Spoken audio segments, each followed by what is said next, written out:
possibilities.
Mido, Gana Biana.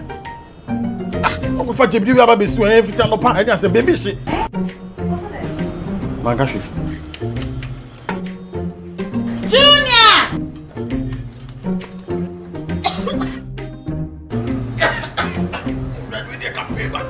I'm saying so enough for me, be the no.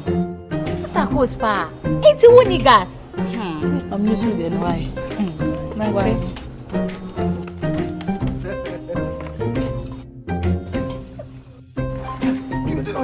Down Yankanawa. Ah, Sister Cos. Use gas.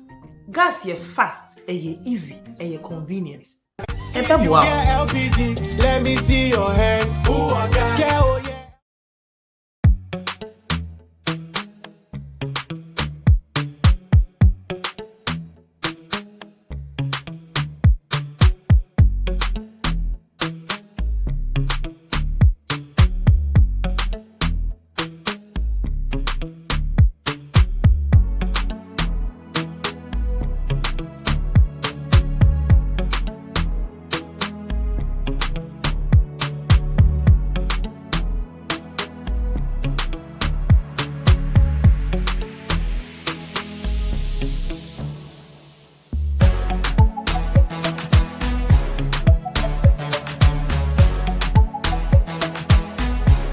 We sell gift shop, a place you can rely on.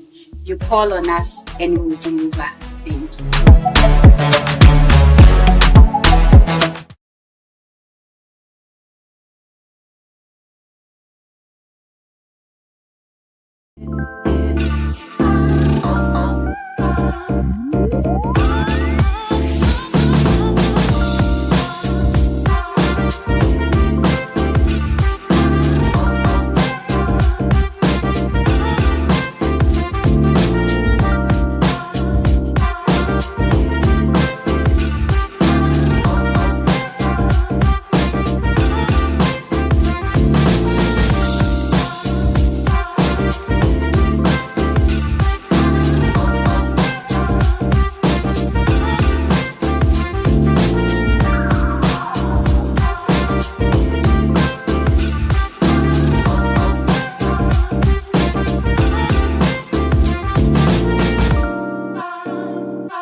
Babia wo bia ya ma wakwa abai sanso ema wache anopei eba Coastal TV efia ha nyame adom waya adom ama adipapa bi achie edase ye wonkwa tachema de ye bodwe moje di mu afrisan osori ye no se utimi tu nan enante utimi tu wonsa utwi mu ama ho baiwa na chese nyankopon ode ye nkwa achie ye de aseda ni nyina ede bema no na yenim se wahye nyuma pass no ode beko awie pa enne eye wukuada bosume April ne da edikan eye 1st April ubeka se na ye April Fool Day ye de asedani na ebe manyankopon afi na yesi bosume fufuro mu a ye kwa no yenim se nyankopon obehye ne ho enimonyam Coastal TV fie ha yenso yese ye ma happy new month yempaya ne se ne uye bia no ebesi uye ewo ade nyina mu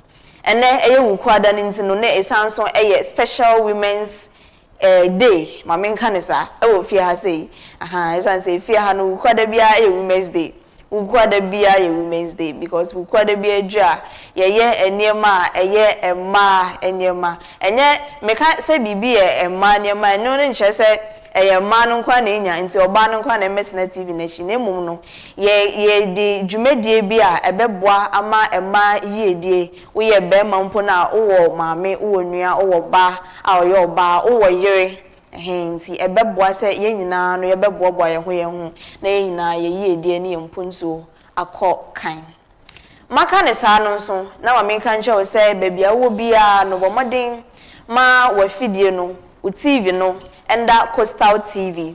Digital channel near 514. Digital channel near 514.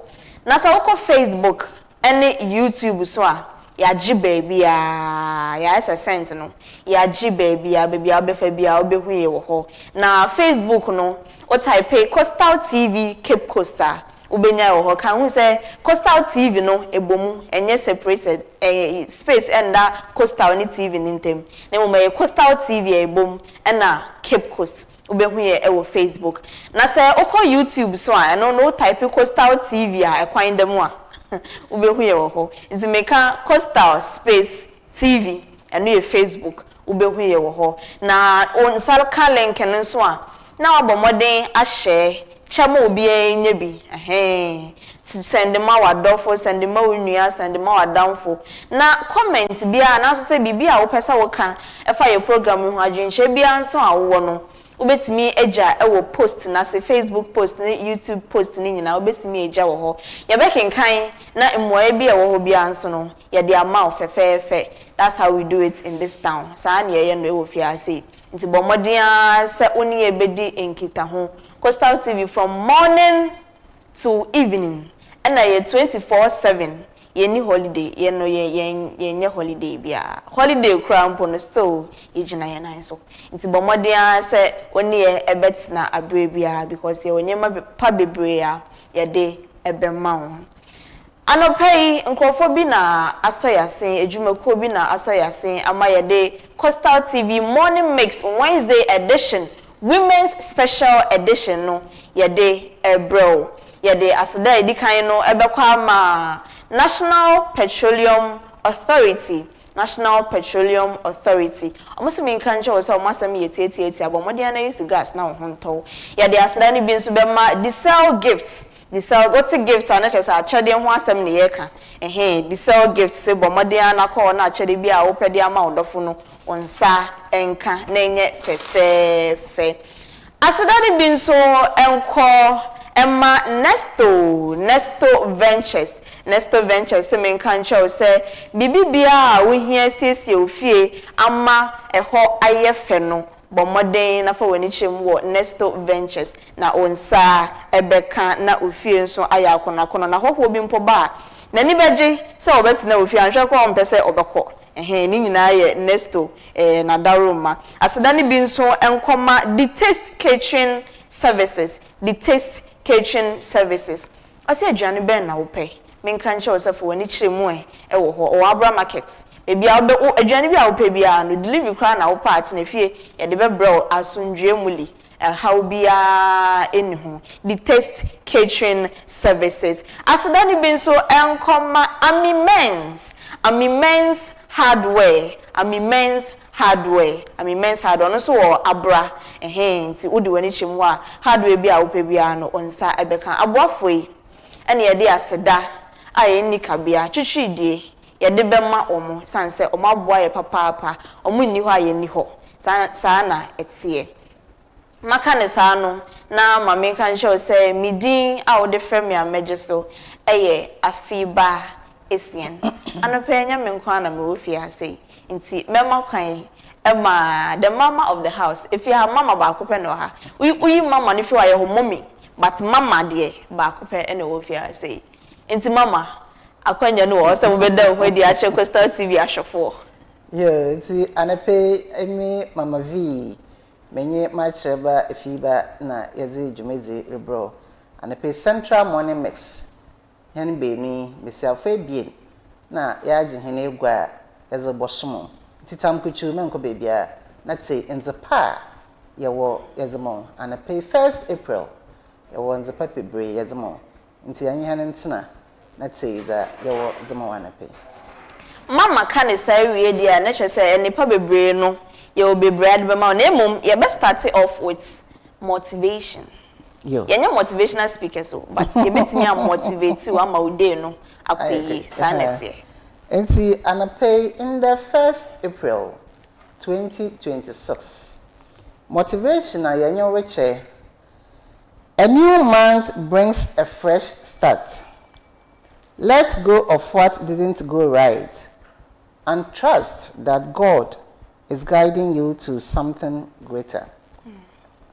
A new month brings a fresh start.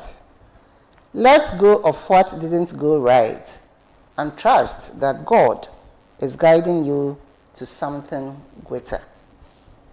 Inyo ntinda da ya hye eda fofrasi ya hye oye bosom fofrasi nti bibiara ye fofre bibiara anko yen ma ono nko na jinyankopon zide mbrepamen oboboa menyanzama akasa nti Afiba Essien mama V anapay nkwansha sami mpocho kano nzima kasem na obia ntibi ahona anapay war show nyina o se ende oye new day oye new month but some fofra ya shase nti nzama papa afoforo na ye shase nti za NCA no ono ntwam nko na jinyankopon zi na yankopon bobbo wezi wanyim manza mapa ihia no so aya kasa mo anepei nti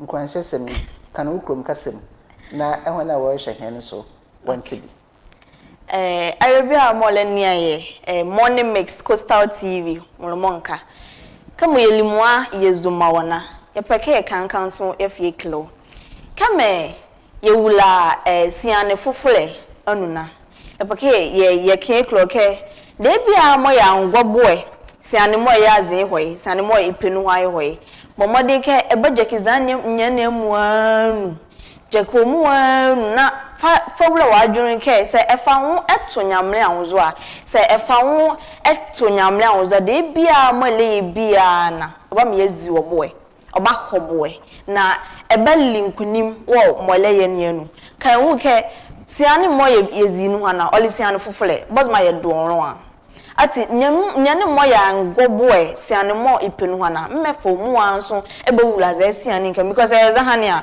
osiane nka onge hoboy because eva nyane mo o hawo nyane mo ya ngobo na enwo ebe ye wula za esiane nka oba za anso a onge ye boy obo mo osiane nka nge hoboy ebe mo ati bomodele ke de bia mo ya ngobo na ebe jekinu wa wado ken mo penu ho ne mum fo we wa adwun ke siane nka me wula nu hana eba bon modele wa ba wa dunyamle anwo na wanwu ke de bia mo le na se fanyamle e banu ho a oba ye ngbongbele ya be yammo zahane ala ye nwurmo nka ye fa ye jekiwa mama vi meluazi ati maye ho aya papa hey aha inti anape ye change the dialect no kakra na nzima kasa amide ayam do pa musia nya musia ayam do papa ese misase na me tutorial so aha da tutorial so ye na ye musia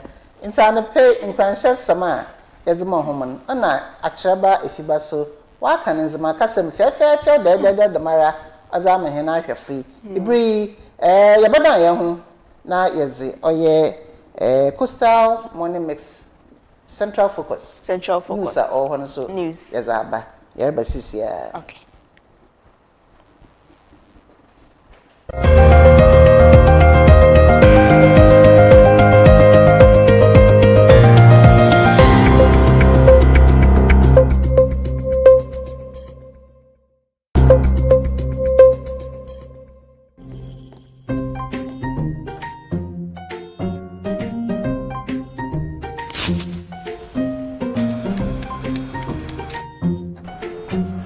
Medo, gana biana. Ogo fa jebi bi aba besu en fita no pa e say baby she. Manga shi. Junior!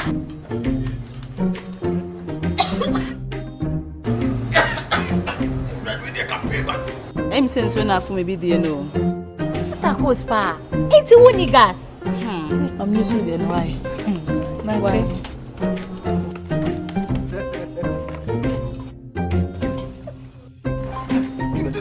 Down yanka na wa.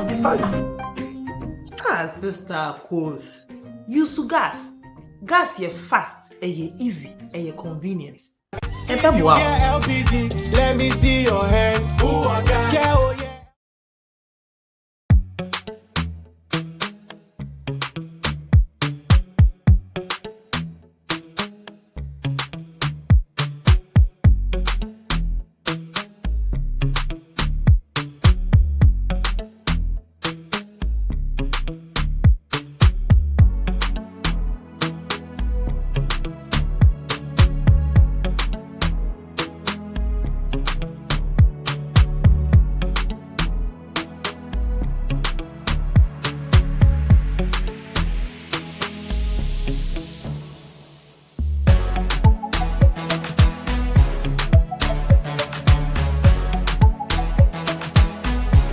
We sell gift shop, a place you can rely on. You call on us and we'll deliver. Thank you.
Anope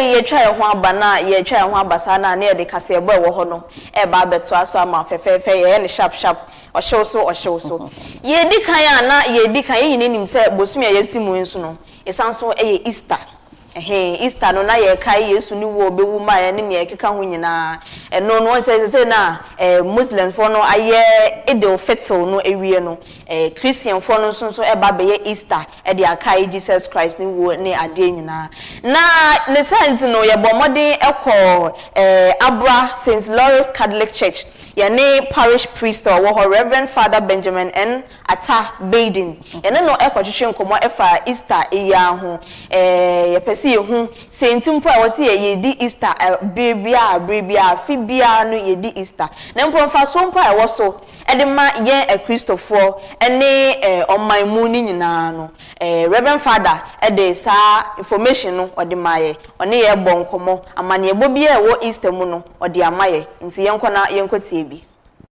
da na ye share da pen kronkron na asa yaze ozana nanso ne da nsu nti yentumi aye na ye kakra wa chapel de nti da me da pen o yensiesi aye ne Jesus Christ ye nanam ye ne ko Jerusalem wa ko Calvary na ne kwesida na wa soro biem nti insiesi ne ye adoye ye bompai na ye na ye botum no so yaze ye funu ato nti ye nkofo bebre wote ebinum ho anope wonzizi ya ye wiabre mass ewie efi na work break war fast nti dam nyame ba asen na fitinda kapem memende nyumbre ye beye mpaibo dam mehu de ya maasi ye chon kran de won ya adoye ebinum okofia wo beye ye chon kran so de won fo ye frunto ebinum nda wa ba maasi ewie efi na work break nti ahosiesie na egure adoye wo in cash 1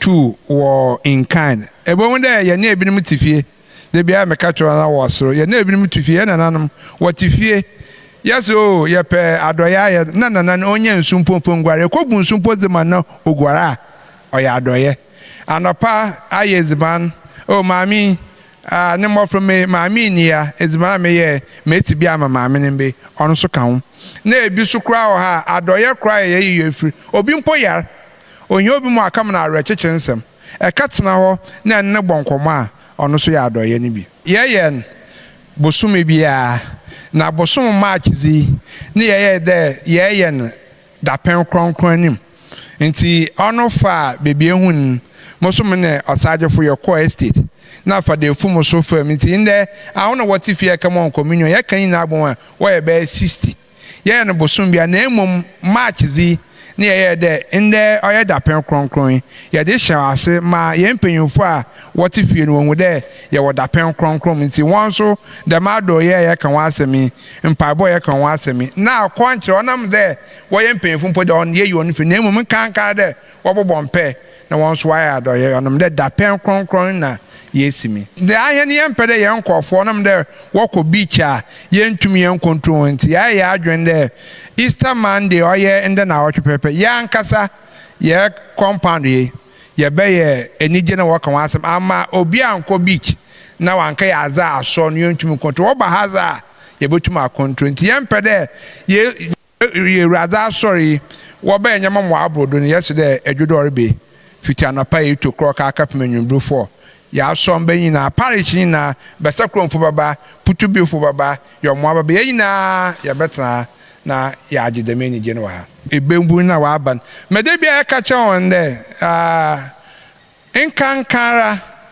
de wazi wo hu mewiaza wo mu kesenara wosuro nyinsaneche HIV sisi a me yehun de yemgbebu no wakasna wo suro nyinsanche HIV nti wo yenyeme bebre a wadwene nko HIV do HIV no so ya za oba ompo wankoten do oba so no do si aso ba hwe na se ya ntum komba e de kaka ya ade azemo wa wo fa nka e da wo hwe won sisi a won na wa baba de won de wo hwe nti me ka che mbebu na de mabri a ya koyiste yanka de ntum mo onji weni na emu waji weni a won kai de HIV o yin nyinsa za wa Come out wa. Yebetum po what the bitu ya na yebehwe won. Na HIV de HIV de yentum. Ebo ana de kesi won. Nti me aka chon de wo dwe wanya won so HIV chinyinsa. May Almighty God continue to bless you, the Father, the Son, and the Holy Spirit. Amen. Go in peace, the Mass is ended. Thank you. Parish priest Emma Abra St. Lawrence Catholic Church, Reverend Father Benjamin N. Atta Baden, or no, and I had said, no, assembly or can I me the power, someone show HIV more than a ninseng. Very, very important. Yet, also know, and you know, and a casa, I saw for Kaye Biswa or more Easter message, and as a goodwill message, and my Coastal TV, see a phone in answer, or more day at Suja. I'm there, Siciano, Meme, Afia, Sin, the Mercacha, me buninde, there, Wafa, Yami, Osande, Onya Yezinechino, Yamina Yezinechino, I bring in a Roma hair. Na kwan so si yafa na kwan do a yebekọ kanim ba yefi na kwan do a yebekọ isum ampanso this week enkunimde nya Jesus obezi amayen because onu nkutu na oka de ode ende basa boduru no da kra amadesibo yes nti owi ampanso ne nansa no sorry modi owu ni asamandum kunim nti se ye youth a ode edun wo hyanyame ma Bribie ni wa edon to nyame don to me yemo yes edu baby obeche ba se edon hye nyame muza bribiara nyame wa kan fa bia no baby because ono ball ono nim ade a ode ye ode ball ono nim nhihye wa hihye amo yande bia bedu baby beka de bia o ade no orecha dodo ba nyame mu na bi onche because onya ose ifia apem ye ndakro na dakro na ifia apem de bibie ni wa ntimese atoto use say Eastern Urban Yema mfana ni so tatra ba yemfa nda oyesunsun azi nti nyama na nsanom na abrabo na onfa mpuntumbre no yenyi na akwa na mbom no yehu do oyesunsun ade sambri mbo ni mbra ye botwe wakọ nyame nchen amane nhire biara owo man biara no so abemu amaye oyasofo ba ne mbodo wa no Mr. Why to Mr. Sifai to oba de ye de nya bebre sisi ye ni so mbomo sabi asofo abere nyina obi abeye ne se but oba no abe Kenya mu anka do obi amaye bi obi a man mo abraha wona first na abra no onte dem wo ma wo be nyina be mba start ba ayede ono ba no odi bi abe kama ayede abro do kakra sa ne yepe no sabi amembu bia no obi beye bia bi bato ado nti yeso ye bompa de nko bia be bia no obeye achema wo ma wo ba no ende wo ma wan ye bi ba the man or yes isia no bande ye hu de oroso ma ne predecessors be ye no so ba o mia no ye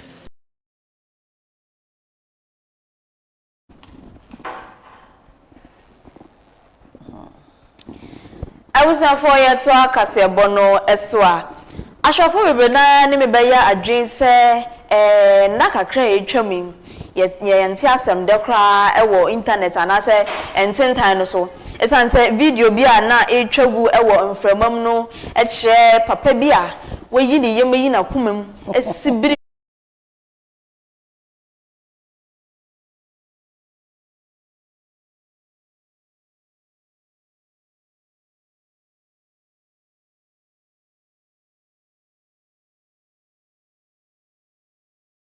Well, I'd want to congratulate everybody who has been able to walk through this Lenten season.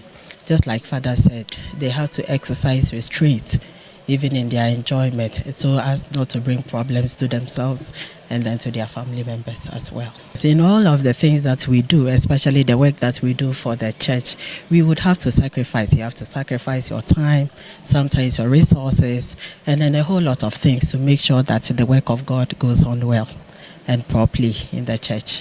Oh, we want to congratulate Father Baden for many of the things that he has done, especially with the introduction of afternoon mass. I believe you are witness to this mass that we are having, and it is one of its kind in the diocese. I think the whole diocese is only St. Lawrence Catholic Church that has afternoon mass, and for that we are grateful. This is a major step in improving our spirituality and then we are happy about what he has done.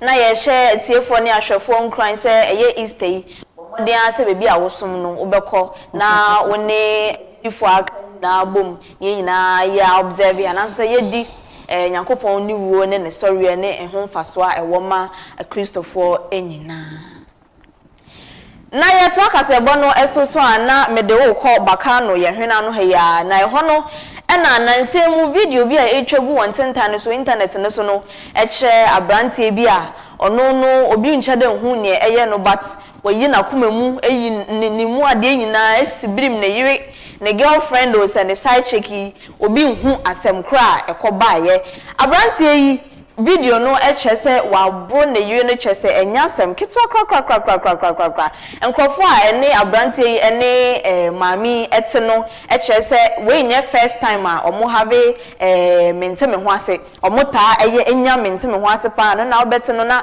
oba na no dem na bema no so no dem oba na no dem na bema no so no dem ena sese no akwa agodwu mpempen so a wo se exchange blows mo akese ni bootings mo akese pa ense na emfata kra abrantie police for abomodin amomo nsa asonimu a chese ya bonu ko edu a March 30 ye de no ko gina court na abrantie ye kan che ne se wo ya guilty ana wo nya guilty o se me nya guilty me nya hwe me nya boni bia se fata se mo cheme ne santi no circuit court 1 Cape Coast heya no amano 100,000 Ghana cedis bail se April 10 ID enim ye no onko na onsambra o me fa no ho enche court na asotwen bia na so se asem bia e wo ho no omonhwe na omonka na yehu se ne ebekọ akwa akosi na March 27th ena asem no esiye a omo a na ewo ho ekọ kache police force momra me hwe abrantie ade yi ena wo ye na wo bro ne ira ensem fatenti no momra na momfa no nko police akache na ne emra no ewo no eno no endi enti April 10 a edi enim ye na ye first enche kra April 10 beba obekọ akopiem ewo court na asem bia a wo ho ani so so onye guilty say wabro obayi no odi beto court and as a judge ne lawyer for no anim na emra no ahwe bebi a e say de emra ekoto yo yeah to aso ana Ministry of Interior de me kan say press release bi aba betuja press release ne ne womu ane say Nyankopon ya adoma eye efiade edi enimi ene ejuada a wonder what you edi enimu no ejuada a womu no eye holiday public holiday ema Ghana fo nyina we eye say ye di Easter Good Friday and Easter Monday holiday and our Ministry of Interior e de aba betuja no ntino eye press release a efi ho no ebanti enyina ye behwe na ye diso pepepe sene yese na efata maka ne sa no na me de Coastal TV Morning Mix Central Focus News Wednesday edition Women's Special Edition no me de besi ha ya na de ubon krata no pe yensa aka no so ye bebiebie mu e de achemu ama etefo ehu ne ekọ ene ne eba nyina bomodin na ene yentina Coastal TV bomodin na ene yentina digital channel ne 514 Facebook ene YouTube nyina bomodin na ene yen entina enkosi ewie na no pay ye woni pa bebre e de maw ye twa ye ho ne yakwa aba ye no nsuo kakra ye beba sisi a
Ebusafo ye try ho akwaba na anopei de hubon krata ye nsa ka no anopei no na ye ba bebubo so na wonsonso ye boso a na wabomoden se bebia wo bia no behwehwe krata no na wakan ne ewum no wahu ne ewum ye de headlines no na bro na waye nsa amaye anopei krata ye di kan no daily graphic anopei daily graphic na di kan o say search for World Cup fixer ex-Morocco coach leads race Otuado wani broni bi emfoni na da hase na broni ni ex-Morocco coach World Cup fixer na say friendly matches na ye me ko hwe bi minya heart attack me na wo se me nko hospital na me ko check me BP ni ade madam me se me ni made e kan me adade me ma adwo se me ko show Ghana match madam but also for the love of the country me pa cho football. Okay. Me mama V. Okay. Me pe football pa. I know all the angles. Okay. But football no o sha. Unfa wakuma. Oh, me do me mind. E no problem no. Just take it say a game. A game na wo ko she. Okay. Me amfa wakuma ni akire, especially with Black Stars. Oh.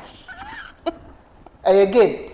Unpa message na mbantem because time e buy no na menya heart attack maybe na World Cup fix and just say ye hwehwe obi ama na be fix ye World Cup because ye share friendly matches aye boy na and dance enso ani enye World Cup standard ye betumi di akwa win cup ne di abagana eni nti no ye hwehwe obi ama na fix team no ye hwehwe obi na obe fix team no na just say ex Morocco coach ya de mfoni daily graphic anopay ono na ye di yeni akosi ne so say anhwa na ono ne betimi aba beboae na so ono na beboae na so ono moae no emre ne nkrabia na ebetwe President Mahama assent to 5 new bills enya meye lawyer te ka bill na chese fe ne ye de akọ parliament mmehwebeja no fo no eba be bobo ho na ba be ye emra na daily graphic echemu a te say no President Mahama age atum bills enum 5 bi se ye mfa akọ parliament na ye nko debate wo ye nko di ho abobo na emeye emra e wo Ghana ha say PAC PAC no rice lost under government program Deputy Agric Minister and all Kasei. PURC provides incentive for EV charging point expansion. Ni na nsama daily graphic or the aba anopay unya krata ni bina ukanya ubehu ne ewom ankasa. Yo. Akra order ho mepeda maka ono ho asema nsa na mako inside one. Okay. As for daily news. Or the two ho. On the manager the two ho mehen. Okay. As for daily news.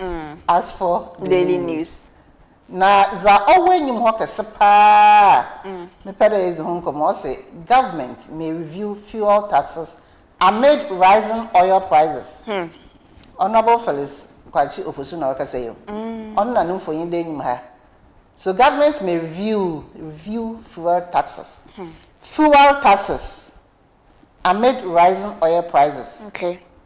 Inti sisi afam go a awkosoro nti na abanza bade ansha fuel taxes na no so no bokosoro inti wo me na ye nhye hen support nsu osande sisi an fuel no watum in the 13 cedis plus petrol and diesel near 17 plus until you can imagine what is going to happen in the next few days. Mahama assent to 5 bills and then you have on security, education and finance. The bills is what you told me that or some papa dodo. I reckon some over the boy cat and fire kills husband and wife, living child critically injured. Inti ija aso ukuna yer ma wana badze baby oda oyezan.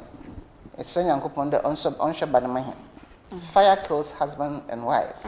Inti bana we jane chire nze yankopon onsho na him. Former AG Attorney General Alfred Dame former one is demanding retraction from Kwachi Ofosu over Galamsey claims.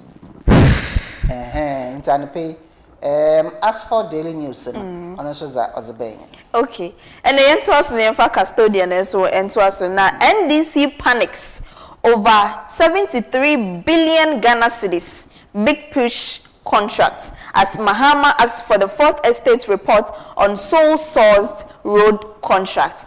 Big push agenda no agenda bia President John Dramani Mahama ayese ekwan ahodo ewo oman Ghana mu nyina no especially highways na ade no obebo modin asiesie ne woso oye ne foforo no beye ne foforo ne woso odin siesie kakra bata ho no so no woso biemu no obebiem eno ne big push agenda no na oze ye kwan so a wose ye hwehwe obi na ye de contract e de ma no ono na ebe hwe se ekwan no ye ne ye infiti asekosi awie nyina no ono na ebe hwe so eno ana huhu bi ekoso se aban no e de sole source make sole source na se nipa ba kopa na ye de contract na share nsa normally na nka wose yimbiem na contractors ahodo nyina no obi a de ne proposal eba ntina no ye hwe ne ne de ye papa na yeyi ono ye the contract no ashenensa na say ekoye sole source that it means that ya makwan mo contractors akampo amfo mo proposals ama nipa ba akopɛ ene ye the contracts no eshenensa say wo waso mesi bra be ye so qualify so unqualified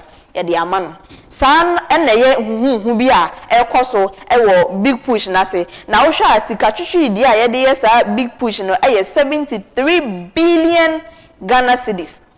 And then President Mahama, fourth estate, a investigative body, omonso do omano atumbi na President Mahama echemu a first estate embo modian no monfa evidence chese ye de no sole source nipa ba ko pe na ye de contract emma no omonfa sa evidence no emma mechanism no ankasa no onim kwan a ode sa ekofo omo award contract ebefa so eno na ama asa popo blimblimbi asi wo ndis nim nkofo ho popo nkofo etikeka it's as President Mahama so pay evidence eno ne asema the custodian ode aba anope Jerry Ahmed cut sword for emergency block at Akare Hospital. Government storms domestic market to borrow 15.2 billion Ghana cedis in 3 months. Borrow we need there no ye bobo siasa so say mbono say ye nkobo wo adwaman so na emom no domestically yankasa ye fie treasury bills na treasury bonds na ne akaka no eno mo bosia na president sorry buy no abo sikatwitwi die 15.2 billion Ghana cedis anopa custodian no so ne dia ode abeno o say Akufo-Addo to lead ECOWAS election mission in Benin. And wasem the custodian. The new crusading guide and pay Ozaba, any muhara isha public accounts committee hearing. Mame oye abna asari oye cheno ogudana wozi juma papa na ne pay any muho and John Dumelo honorable no for yindaha also no rice disappeared under government program. Dumelo insists. Inti honorable John Dumelo ose onyaza emu biara yewe wa abani jumezi biara se and pay crusading guide Ozaba enyim hwa so bohu oye Attorney General Foreman Godfrey Dami goes after Kwachi Ofosu over Galamsey claims. He is demanding retraction and apology. Inti Kwachi Ofosu honorable za okay if Galamsey and someone former Attorney General Ossie on Sassy in Johnson Sanano na on Pacho over home and a pay crusading guide or the bay. Anywhere so new crusading guide or the Abba or chain hine in a treasure hine was a ribia in was to there always born paying free when you know at one side when it's not season come on it's not and him for beginning. Was a salt bonado on the new crusading guide and a pay other way. Yafa the Canary and Francois na the Canary in Sembebriaba fight forwarders raise alarm over AI driven port clearance system and also yasema work Canary bakubi oha actually me pesa ya kan wasem say local government minister tasked women leaders to act as change agents. Pentecost for ye slogan be say we are an agent of transformation. Let's just say baby I will be Jubiano. I was sense saye ebaho. And no na local government minister can share a ma a year leaders ahodo ewo baby no say baby a uyo oba leader bia no bo modern say obema nsesaye aba ho me sure say nsesaye a obisa no ye nsesaye papa a beboa ma mpuntuo aba oman ni mu ntino uyo oba okita the leadership position bi ewo baby a public sector private sector asori mosque bo modern ase bia wo bia no obema nsesaye papa aba ho na Odole Sowa champions capacity building for female MMDCs. Female MMDC. Yen shada ndosu die. But mi jidi se sanye Odole Sowa kano. Se yeye capacity building emma MMDCs ebeboa ama ejuma no akoso pa. Ehun de Afiba and the nonsense and da. Pepe so be na maybe we can mesiafo we nyim de wopede wo parliament. Okay. Baby a wopede wo gina constituency wopede wo gina kwan. Meyimfo no mo mba. Okay. And I think it's good. Ye pe mesiafo mo wo parliament. Enwa. Enti se me ame mama V me yi mitu de marokwa. Mama benyin bi a mototo mane. Okay, nature say oba no yi ni ti first. Ana oba no yi ni ti first. Okay. Second or whatever no. Besia no wo meze won mesiafo no kwan mo wonko. Eba ne sanso a enkoye bias kakra. Say bias. Ehia more female. Eno de no kre. Nti say ebia contest no is between Emi na onye manager. Ehun. Nti nka manager na ncha no support Abraham. Okay. Na no wa e beyin onyim nkofo bebre wo me support mama V monko. Na ncha wa fine. Dam constituency ye pede ye je na mbom se onu ye benyin na se odno support ma emi a me pede mo kwa e wo de manager onyim kofo pi na nche onso wa lobia na oza ma besia na besia ko obaya asem papa ekwan bi so no me no ye adwen ekwan bi so me no nya adwen me no ye adwen because e no cre say ye hia emma bebre e wo positions leadership positions e wo man no cre me no nsan so nya adwen san say ye wo emma e wo leadership positions did not get there by being a ma omunkwa na mema wo omunya mema oppositions but because ejuma no mbetimi aye they have the capacity omuwo nimde ne nyansa ne ntino omutimi enya position no abra mema no mpo answer nti I feel like say uyo ba na say uju hudi ubo so if you have the confidence the capacity knowledge no na say still na ubetimi awini regardless of whether bema wo ha na woni won mpo na I think ubetimi enya so na yes into your record it's all right former vice president and so for that the Canary no say data costs remain key barrier to AI future technology na ye hwehwe no data na ye de be access technology no AI no ne boa ye den too much sa na former vice president kan no ntina ma AI future na ye hwehwe no yenya eno na former vice president kan government promises to establish farmer services centers nationwide. Farmer services centers, such as 16 regions. No, I think every region be and every district, one farmer service center. Says the Canary and Asama or the Abba, I don't know. Mama saw the daily guide. Now, daily guide, Ozaba, and Papa, the President of the Republic, His Excellency John Dramani Mahama, new for India. Anti-LGBTQ bill not a priority. And Papa no say. It is not a priority. Ghana for nyone na ehia kra. Asama yen Papa o man pay no kan. LGBTQ no. Ghana o man nyone na ehia. Onyone na ehia kra. Enyim ho so na ozaba. Oya Deputy Agric Minister Honorable John Dumelo no for yin da ha. No payment made for maize. On na orca say nti am there what on suffer no public accounts committee enyim na okwaya ode nsama otedam kotuga enyim ho so bio former attorney general nimfonyi da haso na orca che oye Felix Ofosu-Kwakye dey masa retract and apologize otherwise you will see me in court. Yes, I can say retract and apologize or I sue former attorney general na ka say in terms of who there says zaman obi te bara court rebem yeah na amma wanye tsensen iye baba na baka asem yenyo zama kan man kan ye jemu monka ebi wo ha no so evidence obetimi defend no. Yes, you have the evidence. Fine. But if papers here ya body nara, papa na asem your home. Yeah. Papers baby na dia of damina asem or retract and apologize or assume. But for damina o ka kire oye fellows of Osukwachi. Enyim ho aso no Ozaba ex-defense procurement director hot over 4.8 million deal. Hot. Wow. Nti anape za daily guide odzebeni.